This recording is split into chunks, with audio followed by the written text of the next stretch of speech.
The scanner didn't chirp with a denial or flash green with approval. Instead, it released a low, resonant chime, unfamiliar, unsettling, then silence. For a single beat, it went dark. When it came back to life, a cold white triangle glowed. On the screen, the young airman holding it didn't notice. He was too busy sneering at the older woman in the weathered jacket, more interested in scoring a joke than reading the device. He figured she was just another confused civilian who'd wandered too far. He didn't realize he'd just triggered something buried so deep in the system it had almost been forgotten. But the system remembered, and it had begun to stir. Who was this woman, really, and what, exactly, had just been set in motion? The answers lay in the burning heat of a remote high-desert base, a place where the next generation of war machines was being born in hangars that shimmered like mirages. The acrid scent of JP-8 jet fuel mixed with the sting of sun-baked asphalt. The low growl of fighter jets overhead never really stopped, a constant vibration in the bones. At one nondescript checkpoint sat a stark white hangar, boxy and sterile, against the endless brown dust. Inside it rested a machine unlike any other, a coiled apex predator, the H-6 for E Apache Guardian. Guarding this installation were two young airmen, chosen more for availability than experience. Airman Miller was barely 20, exuding a cocky self-assurance he hadn't earned. His partner, Senior Airman Vance, maybe 3 years older, wore a mask of smug cynicism, mistaking it for wisdom. Then, through the heat haze, she appeared. Evelyn Reed moved with a quiet, practiced purpose. 58 years old, silver threading through her tightly pulled hair. Her skin etched not by age, but by sun and discipline. She wore no makeup, no jewelry, but a battered digital watch. Her cargo pants were faded, her boots scuffed from decades of use, and her leather A-to-flight jacket clung to her like it belonged. The jacket was older than the guards, probably, but it looked like it had never once failed her. On the left shoulder, a patch, dark blue, frayed around the edges, with a silver delta wing design stitched into it, unmistakably outdated, intentionally forgotten. Miller looked up lazily. Restricted area, ma'am, can I help you? I'm here for the pre-flight inspection on Apache 73 Victor, she said evenly. That earned a smirk. Miller took one look at her outfit, her gray hair, her no-nonsense stance, and decided she was joking. Vance chuckled, tossing his phone into his pocket. Pre-flight, Miller repeated, already laughing. Lady, you need level for clearance just to look at that bird. Let's see your credentials. She didn't reach for a badge. She simply raised her arm slightly and nodded to the patch. This is my clearance. Vance barked a laugh. You serious, Miller? Look at this. What is this, Mum? You're old. Girl Scout troop. Miller leaned closer, studying the faded symbol. Looks like something off a cereal box. Mum, seriously, either show us a real ID or turn around. It's not a joke, she said, voice calm but firm. It's a legacy key. Your system will recognize it. Scan it. The oddity of the request made them pause. This was new, a story to tell over drinks. Legacy key. Miller echoed with exaggerated drama. Vance, we got ourselves a relic. Vance ambled over, sarcasm dripping. My granddad's got one of those jackets. Keeps it next to his bowling trophies. You sure you're not headed for the museum? Evelyn didn't react. No anger, no embarrassment. She simply stared past them, watching the green light on a server rack inside the guard shack flicker amber. They hadn't noticed, but she had. System query. Already in motion. Scan it, she said again, a hard edge sliding into her tone. Sighing like he was granting a dying wish, Miller unhooked the scanner. All right, Grandma, let's see if your fancy patch unlocks the snack bar. He pressed the scanner to her sleeve. That's when it happened. The chime, then the pause, then something deep in the base's secure digital network stirred a system that hadn't been accessed in decades shifted, groaning as it came to life. Stupid thing, Miller muttered, shaking the scanner, then slapping it against his thigh. Always freezing up cheap junk. But Evelyn wasn't watching the scanner. She was watching the amber light. It was no longer blinking. It pulsed. Now, steady, alive. A terminal screen inside the shack flashed new text. Authenticating Protocol Delta. Stand by. Miller raised the scanner again to hit it, But then everything changed. A siren screamed to life above them, shrill, unnatural. Not the rise and fall of a fire alarm, but something sharper, more urgent. A tone designed to slice through bone and spine. Both airmen jumped back, panic wiping the mockery off their faces. They turned toward the shack. The computer screen had gone black. In the center, glowing cold and menacing, was the same Delta Wing symbol from Evelyn's patch, now rendered in fierce electric blue. Beneath it, bold white letters appeared. Authentication complete. Classified protocol, Nightshade clearance level. Alpha Prime, do not interfere, do not engage, await authenticator, stand down immediately. Miller's jaw dropped, the gum in his mouth nearly tumbled out.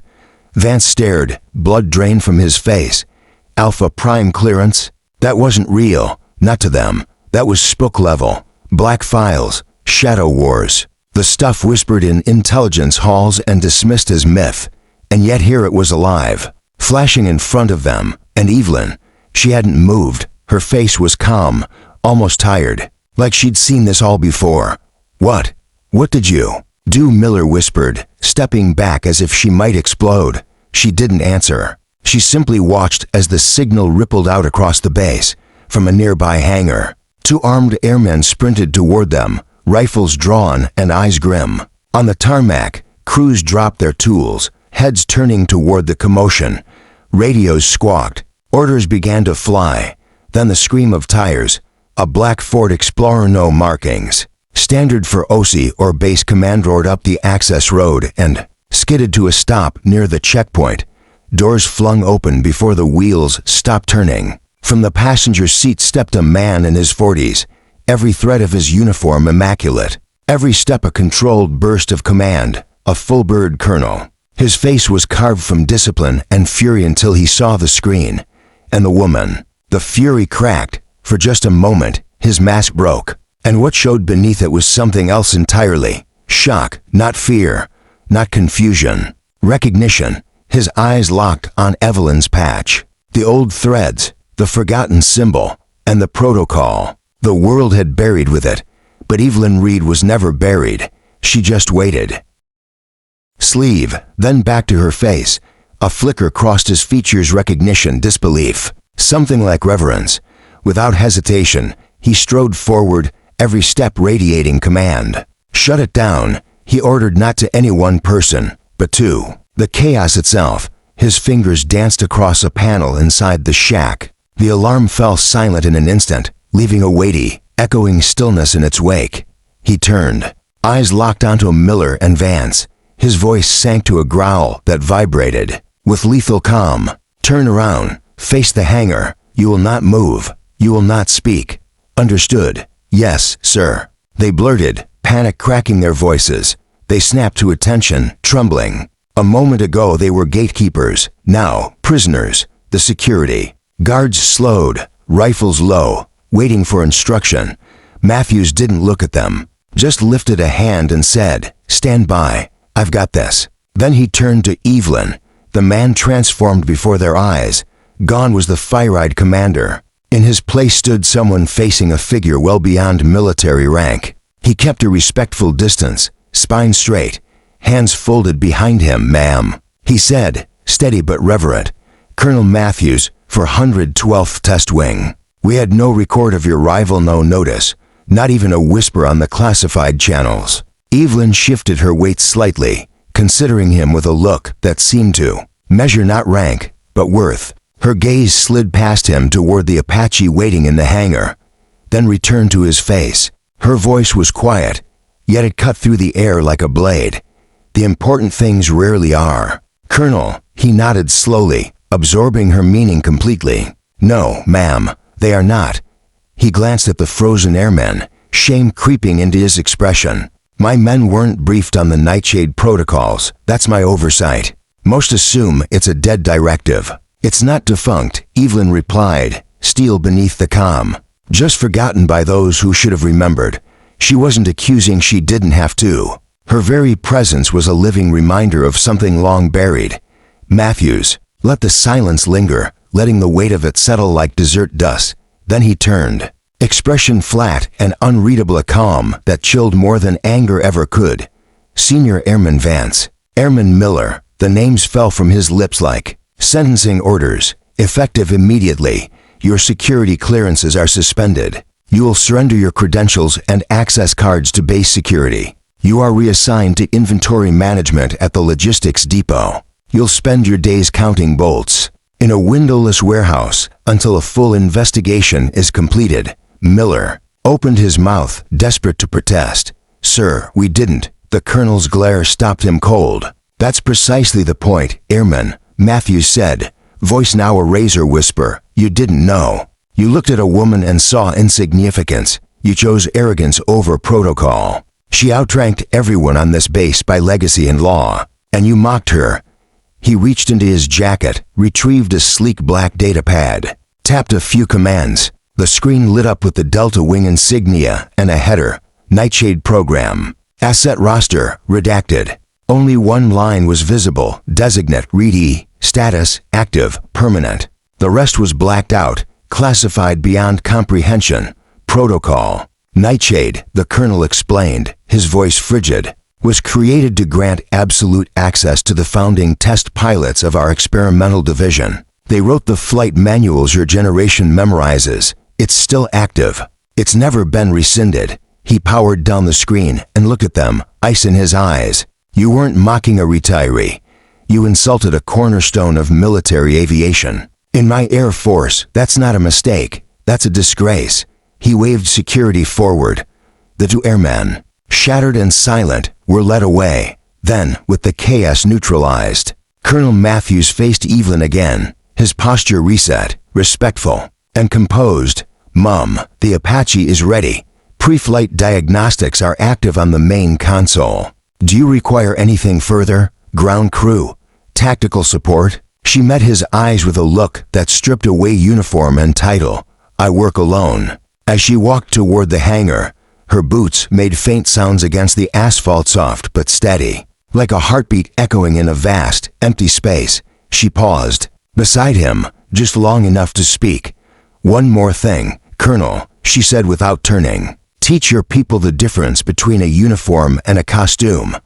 One is earned. The other's just something you wear when you wake up, without waiting for a response. She continued on, disappearing into the yawning shadow of the hangar. The doors began to slide closed behind her, sealing her inside with the machine that waited like a loyal beast in slumber. From the edges of the flight line, other personnel watched, wide-eyed and breathless. None of them truly knew who she was, not yet, but they knew something historic had just happened. The whispers began. The woman with Alpha Prime clearance, the ghost who wasn't a ghost, the legend reborn. Evelyn Reed stepped into the hangar's darkness like she was returning home, a lone figure walking toward the most lethal attack helicopter on Earth, as if it had missed her, as if it had waited. Behind her, the doors rumbled shut. Outside, the base resumed its routine, but nothing felt routine anymore. Vance, escorted to his punishment, stole one last glance. He watched the hangar disappear behind metal and shadow. The desert sun scorched his skin, but what burned deeper was the shame, not at being disciplined, but at the clarity of what he had missed.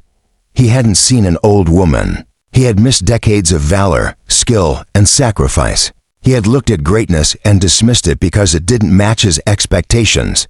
And now he understood. Respect isn't something you give when it's convenient. It's a posture you hold until someone proves they don't deserve it. He would remember that lesson long after the last shipping label faded from his memory. Inside the cockpit, Evelyn's hands moved without hesitation. Every dial, every switch, every illuminated panel responded to her touch as though it had been waiting for her return. Here, with the hum of dormant power surrounding her, she wasn't a relic. She wasn't a myth. She was a pilot, and he only here she was complete. The world outside, with its noise, its ignorance, and its arrogance, dissolved like heat haze. All that remained was the mission. There had only ever been the mission.